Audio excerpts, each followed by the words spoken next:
Hello everyone, আসসালামু আলাইকুম। সবাইকে ঈদ মোবারক। কেমন আছেন সবাই? আমি তো ভালোই আছি, আল্লাহর রহমতে, আপনাদের দোয়ায়। তো চলুন আজকে ঈদে কী রান্না করেছিলাম সেগুলো আজকে আপনাদের সাথে একটু শেয়ার করব। আর প্রথমে যা রান্না করেছিলাম সেটা হচ্ছে এই তো লাচ্ছা সেমাইয়ের মিষ্টি বানিয়েছিলাম। আর মাশাল্লাহ খেতে বেশ মজা হয়েছিল। আর অল্প অল্প করে শেয়ার করব, যেহেতু আসলে নিজে সব কিছু করতে হয়, একা ভিডিও করতে হয়, একা সেটাই করতে হয়, আবার একাই রান্না করতে হয়। এই জন্য আসলে সব কিছু আপনাদের সাথে শেয়ার করতে পারি নাই পুরো ভিডিওগুলো। এই যে হচ্ছে জর্দা সেমাই তৈরি করেছিলাম। আর এখন আমি রান্না করব হচ্ছে গিয়ে ফিন্নি। এই যে আমি রাঁধুনি ফিন্নি মিক্সড নিয়েছিলাম 2 প্যাকেট, সেটা 2 লিটার দুধ জ্বালিয়ে সুন্দর করে এর ভিতরে দিয়ে আমি এখন ভালো করে এটাকে জাল দিয়ে রান্না করে নিব। আর এখানে আমার কাছে মিষ্টিটা বেশি মনে হয়, তাই আমি একটু এখানে সাগু দিয়ে দিচ্ছি, তাতে মিষ্টিটাও কমে যাবে আর একটু বেশি হবে এজন্য। তো এইভাবে সুন্দর করে নেড়ে চেড়ে আর কি আমি এটা নামিয়ে নিব।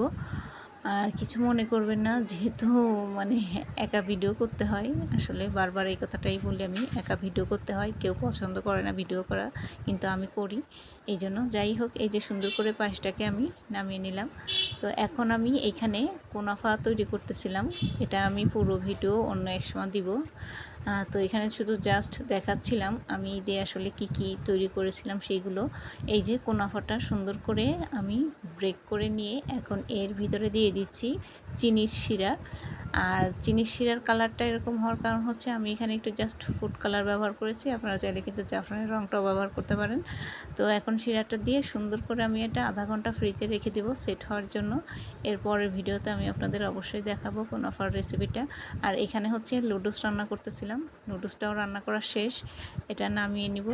আর এখন এখানে আমি এই তো চটপটি রান্না করতেছিলাম। আর চটপটিটা আজকে আমি ঘরে মশলা তৈরি করে সুন্দর করে রান্না করছিলাম, মাশাল্লাহ খেতেও বেশ ভালো হয়েছিল।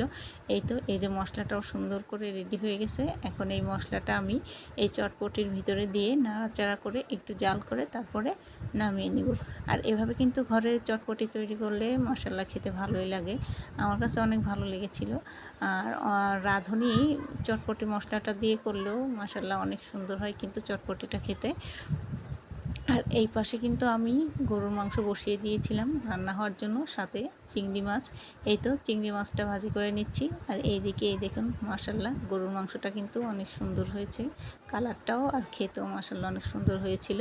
আর এই যে চিংড়ি মাছগুলো ভেজে এখন তুলে নিয়ে আমি এখানে রসুন বাটা, জিরা বাটা, পেঁয়াজ বাটা দিয়ে সুন্দর করে মশলাটাকে কষিয়ে নিচ্ছি। আর মশলাটা ভালো করে কষিয়ে এর ভিতরে আমি চিংড়ি মাছ দিয়ে চিংড়ি মাছটাকে ভালো করে ভুনা করে নিব। এই তো চিংড়ি মাছ দিয়েছি, পানি, লবণ সব কিছু দিয়ে সুন্দর করে ভুনা করে নিচ্ছি। আর এদিকে কিন্তু আমার গরুর মাংসটা হয়ে যাচ্ছে, এটাকে সুন্দর করে নামিয়ে নিব আমি। এখন এই পাশে আমি এই যে মুরগির মাংসটাকে ভেজে তারপরে মশলাটাকে ভালো করে কষিয়ে নিচ্ছি। তো মশলাটা কষানো হয়ে গেলে এর ভিতরে আমি আলুটা দিয়েছিলাম। এখন এই যে ভাজা মুরগিগুলো এর ভিতরে দিয়ে দিচ্ছি। অনেকে ভাবতে পারেন ঈদের সময় মুরগি আসলে আমরা যেভাবে খাই, মানে শ্বশুরবাড়ির লোকজনরা যেভাবে পছন্দ করে ঠিক সেভাবেই রান্না করতে হয়। আর মধ্যবিত্ত ফ্যামিলি হিসেবে মাশাআল্লাহ আলহামদুলিল্লাহ অনেক অনেক আয়োজন করেছি, এটাই অনেক। কারণ বর্তমান যে অবস্থা, সেই অবস্থায় যে খেয়ে পরে এতটুকুন আছি আলহামদুলিল্লাহ। তো যাই হোক, কথা বলতে বলতে কিন্তু মুরগির মাংসটাও সুন্দর করে কষানো হয়ে গেছে, এটাকে সুন্দর করে ঝোলের পানি দিয়ে নামিয়ে পরিবেশন করব। আর এই হচ্ছে পোলাওটা রান্না করে নিব খুব সুন্দর করে। আর আজকের মতো আমি এখানে বিদায় নিচ্ছি, আবার দেখা হবে নতুন কোনো রেসিপি নিয়ে। ততক্ষণ ভালো থাকুন, সুস্থ থাকুন, আল্লাহ হাফিজ। আর আমার ভিডিওটা ভালো লাগলে অবশ্যই লাইক, কমেন্ট এবং শেয়ার করবেন।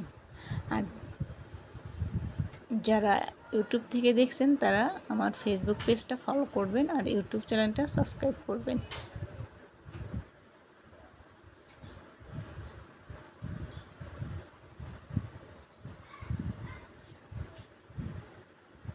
এখানে কিন্তু আমি গুঁড়ো দুধটা এই জন্য ব্যবহার করেছি যাতে খেতে ভালো লাগে।